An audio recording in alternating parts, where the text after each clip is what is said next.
दीर्घ 24 वर्षर स्थिरपूर्व सरकार गाँ को करिपारिले नाही रास्ता और स्थायी पोल। विपद संकुल भावे कंधमाल और कलाहांडी जिलार सीमांतवर्ती 5टी पंचायतर अंचलवासी खटियारे बुहा होई नदी पार हेउछंती रोगी। उच्च शिक्षा पाई कादुआ पचपच रास्ता दे छात्र छात्री और जीवन जीविका पाई गाँ लोक माने चाली चाली जाई भरा नदी अतिक्रम करने को पड़े।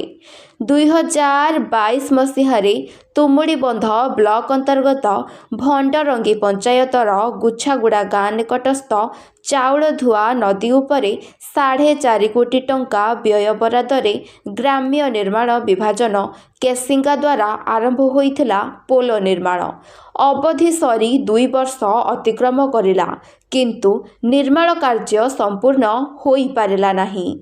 ठिकादार और विभागीय अधिकारींक मधुचंद्रिका जोगु हंतसंत हेउछंती 5 सीमांतवर्ती पंचायतवासी। वर्तमान मोहन सरकार उपरे भरोसा करुछंती 5टी पंचायतर अंचलवासी। चंबर पात्र गुछागुड़ा भंडरंगी जीपी तो सब बेले आम रास्तार जीवा बसवास करुचु पूर्व पुरुषार हेले मझिरे जो ब्रिज है आम 2022 रे है 2022 रे ब्रिज है कथा यहाँ निर्माण होकर वर्षे 1.5 वर्ष भितर सरेबा कथा न सरेबा हेतु एते दिन पड़ी रहा।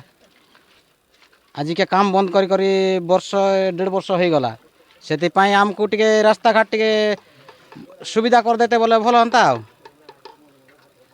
ना हूँ त्रिफला प्रधानी मो घर हूँ सिंधीबंदा ग्राम मो गुछागुड़ा सेंटर रे स्वास्थ्य कर्मी हिसाब से काम करुच्ची।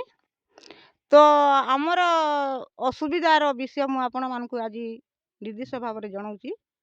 तो कलाहांडी कंधमाल बोर्डर रे जो आमर चाउलधुआ नदीटा बहुची तो से नदी बहुत परंपरा थिला हेले हेई नथिला आमे बहुत कष्ट रे सैठी आमे दिन बितैचु। किंतु एबे वर्तमान जो 2022 रे आमर बीजेडी सरकार थिला बेले काम आमर आरंभ होइथिला, किंतु बीजेडी सरकार जाइकिरी मध्य एबे आमर बीजेपी सरकार आसिलेनी तथापि आमर ये चाउलधुआ नदी को दृष्टि दो नाहंती। तेणु करी सेटा आम पई हेबा बहुत जरूरी। आपण कोन आशा करूछन नतन सरकार को? आशा करछु से आमर नदी क्लियर कर दंतु। ब्रिज आमर 2023 मसीहा काम शेष होगा कथा आज पर्यंत किसी काम बाकी रही जाइए सरी नहीं।